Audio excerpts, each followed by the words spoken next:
E takariri ana te iwi o Ngāti Whātua o Ōrākei ki ngā mahi takarepa a ētahi ki te whakatika ake i tētahi whare.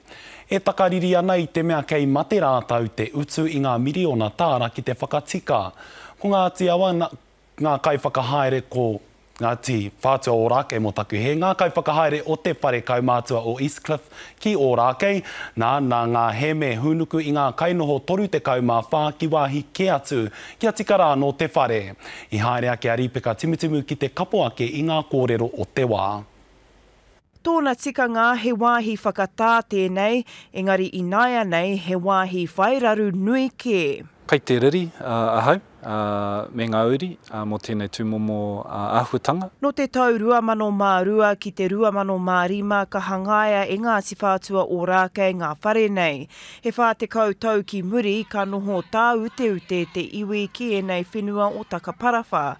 I tērā wiki ka kite ngā raruraru ki ngā whare. Ka tango rātou i ngā pakitara, ka tiro rātou i ngā mahi hea no te kaihanga o Tauawa.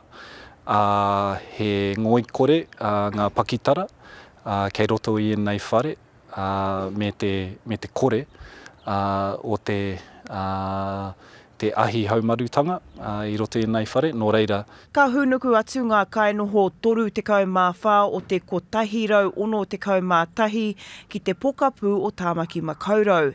Engari ko te pātai nui, pēhea nei te roa. I tīmata tēnei mahi katoa hei whakatika e nei whare i te 12 miriona tāra, engari ka mohi o mātou ka nui haere i tēnei wā. He iwi whairawa te iwi nei ki Tāmaki Makaurau, a i tērā tau he 200 miriona te wāriu o a rātou rawa.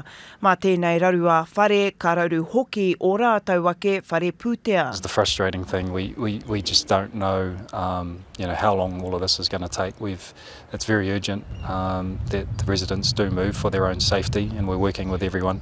We're hoping over the next few days that we will have everybody cleared, and that will just enable speed of work. We can get through everything and investigate it and give them the answers that they're looking for. Ka whakatewhatewha te iwira i ngā mahi hanga whare nei, ka hunuku ngā kainoho ki wāhi ke anō hoki. Ripeka Tumutumu, Te Karere.